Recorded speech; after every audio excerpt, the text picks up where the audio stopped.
Hello everyone. My name is Linda Gunner. I am the CEO and founder of Linda's Profession Creations. Please like, share, and subscribe to my channel so that way you can get cool upcoming information about all the cool stuff we're going to share.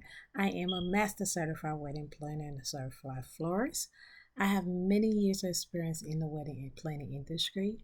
My business at Linda Perfection Creations, we cater to small and large events in and around Philadelphia.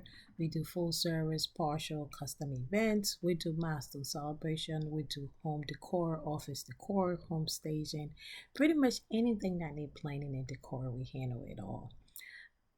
I started my business as a hobby and it turned into what it is now. So I'm gonna continue. We started yesterday. I talked about some of the questions that you should be prepared to answer with your wedding planner.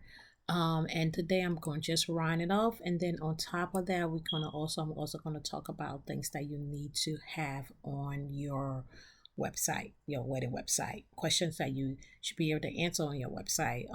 Pretty much all the information you need to be on the website. So when people come, we can make it very easy and self-explicit and everything like that. So the field questions that I didn't finish is that on your website, on should prepare in the consultation when you're talking to a wedding planner.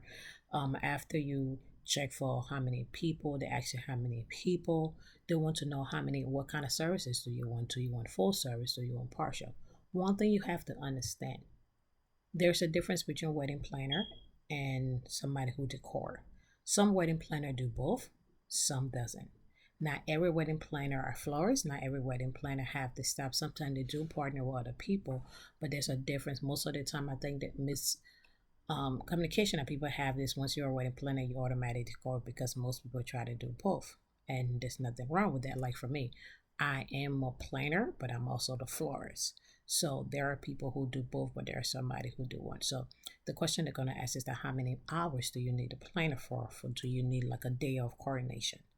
Day It's actually a month off, but people actually call it day off. So pretty much what it is that a month before your wedding, you pay somebody to take over from everything that you've done, and they will coordinate from that aspect all the way to the wedding. On a day, they usually will be your contract then for about 10 hours.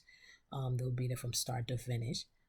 Based on the contract, some may leave after all the formality of your program is done, like after the cutting the cake, when it's like dance floor time, when there's nothing there, they leave.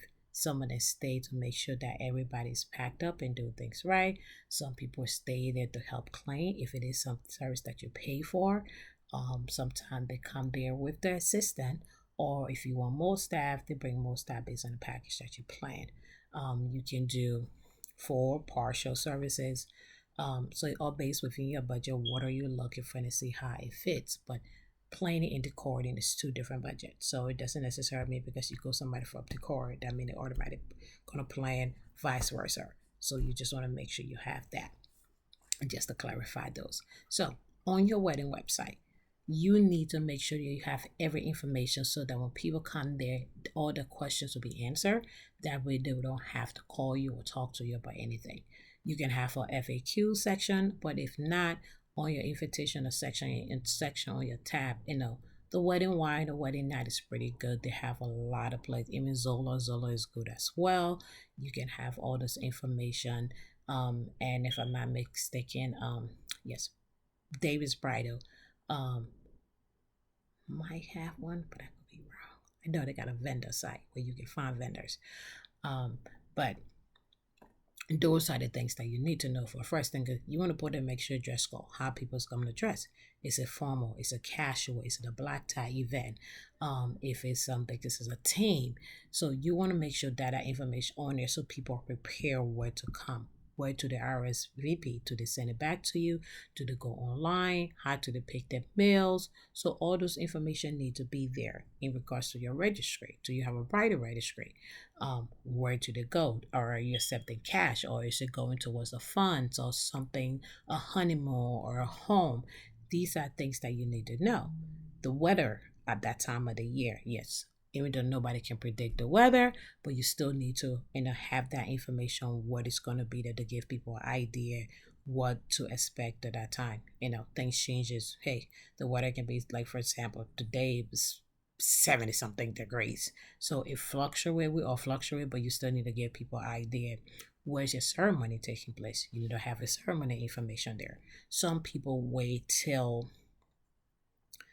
at the ceremony to let guests know where the reception is going to be. Um, that's another option. But if it's going to be out there, you definitely need to let people know as well. Um, but the ceremony information just definitely need to be on your website. Oh, if you do choosing not to disclose all of your reception space. So those are the things that you need to know. Is the ceremony going to be indoor? Is it going to be outdoor? Is it going to be on the beach? Those are the things that you need to make sure you answer. What all's going to happen during the ceremony? You need to give enough information to people to prepare people what it is, so that they don't want to have all these things just coming at you and then can it bring out a guest? You need to know. Invitation is invitation. It's an invitation only, or they can be guests. So those are the things that you need to know. What people need to be prepared. So as I said, you can have an FAQ section where you just answer all those questions, or you can have it, on your tabs on the save the dates and the invitation section, explain it that where hotel accommodation, if they are coming from out of state, where do they stay? Where are the closest hotel around them? Do you have a room block for them to go? So all those information is going to be there. Is it an open bar? What kind of food is going to be served? Are they going to pick their own meal? Is it going to be a buffet style? Those are things that you need. The more information you put on your wedding's website, the less you have chance of people calling you and asking 500 questions, because you can always direct them right to the site. Every information you need is on our wedding website, and that's simple. You don't have to explain the same thing over and over to everybody. Eliminate stress. Give people enough information. There's not too much information you can give people in regards to wedding. No matter what, there's people who will still reach out to you. Some people may not go on your website, but definitely have that information available where they can get all the information they need. What time should they arrive? Now, I am a stiffer for time. Some people tend to say, oh, well, maybe you should put this time on there, 2 hours, especially for my people. You know what I'm talking about. Oh, maybe you should put this there. No, the time is the time. If you're going to start on time, don't accommodate for late comers. Start your program when it's going to come. If people are going to show up, they are going to show up. Don't accommodate for late comer. Is there going to be parking? Free parking, that is. Or do they have to pay for it? If so, what parking lot they should park in? Is it going to be valet parking? These are things that you need to know. Is there kids welcome? Is it a kid-friendly wedding or non-kid-friendly wedding? Are you going to have drinks or you're not going to have drinks? These are things that you need to make sure for your guests. When is the deadline for them to RSVP? Can they send it back to your mail? Can it go online? Every information you need regarding to your wedding needs to be there. Is it going to be wheelchair accessible? And there's an option for people who are disabled. Are they going to be able to get to these things? What kind of food are going to be served to your reception? Are you going to have a vegetarian option, a vegan option? I personally think that it's better to have a vegan option instead of a vegetarian option. Reason being, vegan cannot eat vegetarian food, but vegetarian people can eat vegan food. So you just want to make sure that you have, instead of spending two different food, because you may have little to none. But just prepare just in case. You know your friends, you know your crowd. Just want to make sure that on your registry, where to the register. Are they going to be a charter bus to escort people to the ceremony? Are they going to transport themselves to it? Can they take the centerpieces home? Can they take the souvenir home? Can they post pictures on your social media? And that's a big thing with social media, because now during your wedding, people will come and take a picture before you even get out there. The whole world has seen your picture. So set your rules of what it is that you want. If you are the kind of person that you want that, that's fine. If you want an unplugged wedding, make sure you let them know there's an unplugged wedding.